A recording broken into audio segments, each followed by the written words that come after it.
The question is the amendment be disagreed to, and I call the member for Kingsford-Smith. Thanks, Speaker. This bill ratifies the Regional Comprehensive Economic Partnership Treaty, and it brings into operation the world's largest free trade agreement, bigger than the European Union, bigger than the North Atlantic Free Trade Agreement. 29% of the world's GDP is covered by this trade agreement, and it's within our region. I simply can't see how we can't be part of this. It's the biggest trading agreement in the world, and it's right here within our region. Almost all of the nations of our region that we have an economic relationship with are part of this agreement. 15 countries, including ASEAN, including our biggest trading partner China, with a clearer set of rules for nations within the region regarding trade, with strengthened economic ties with the most dynamic region in the world, which will quickly develop into the world's largest middle class. That will bring investment opportunities, it will bring increasing trading opportunities, particularly around the delivery of services. When a population moves into the middle class, demand for services, particularly education services, for aged care services, for financial and legal services, grows. And when you talk about the Asia-Pacific region, one of the leading economies in the delivery of those services is Australia. And this provides an opportunity for us to capitalise on that specialty and provide those services into the Asian region as the area grows and as more people come out of poverty and move into the middle classes. Now, it's traditionally been hard for Australia to break in to many of those economies when it comes to services. We've had a great trading relationship with Asia when it comes to delivering commodities, particularly fossil fuel-based commodities, but we have and had the success in the past when it comes to providing services for many of these nations. And that's because, in many respects, there are a lot of non-trade barriers that have been obstacles to Australian businesses breaking into those markets, and many of them have seen it as too hard. And the changes that are required to business models, the getting to understand the different regulations, and in the past, unfortunately, having to know personality to get things done, has prohibited Australia being successful in breaking into the delivery of services in many Asian markets. This trade agreement will help break down some of those barriers. RCEP countries include 9 of Australia's top 15 trading partners, accounting for 58% of Australia's two-way trade and 67% of our exports. The benefits will come in terms of a reduction in non-tariff barriers to trade, such as quarantine and technical standards, which can be a barrier and all too hard for many Australian businesses to try and break into some of those markets. It provides the opportunity for parties to the agreement to bilaterally negotiate reductions in tariff barriers. And let's face it, although Australia has free trade agreements with most of these nations covered by RCEP, there are still further barriers to trade in the forms of tariffs that can be reduced, particularly for Australia's agricultural exports into many of these markets.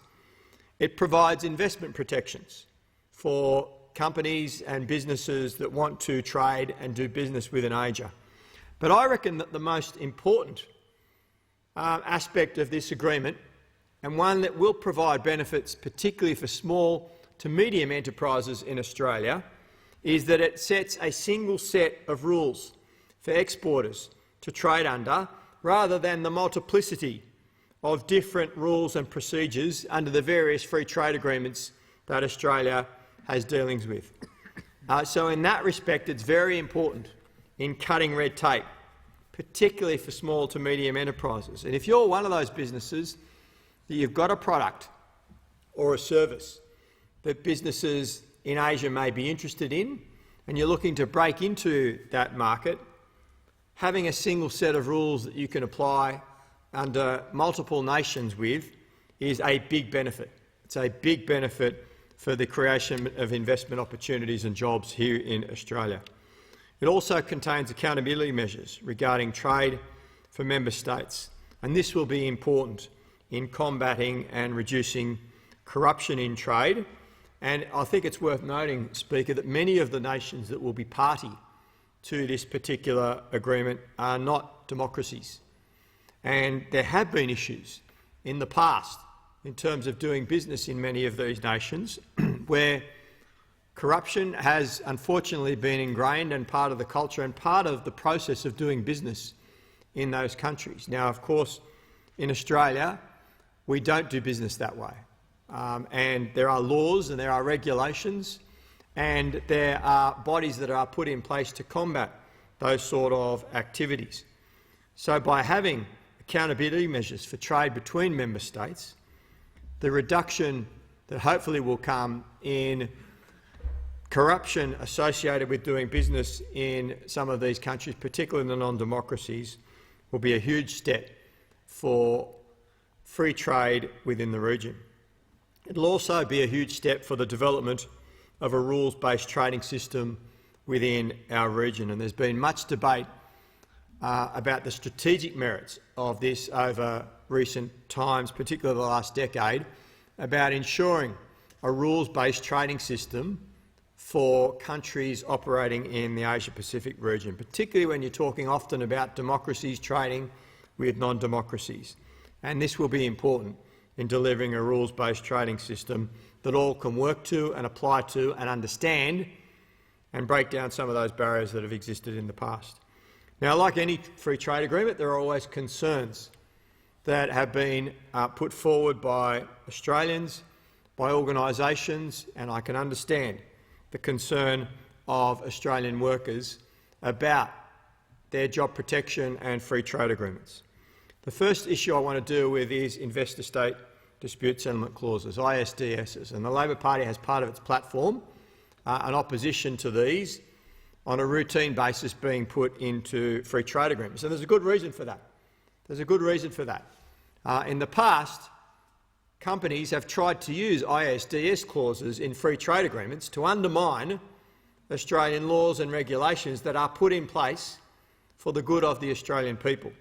And the classic example of this is the challenge by Philip Morris to laws that were put in place by the Gillard government, by the then Minister Nicola Roxon, around plain packaging on cigarette labels in Australia. A health measure that was brought in to discourage Australians to take up smoking and to continue smoking. A health measure that was supported by the Australian population, challenged through arbitration under an investor-state dispute settlement clause in a free trade agreement. Now, thankfully, Australia won that argument through that arbitration, but it cost the Australian taxpayer a lot of money to defend that action.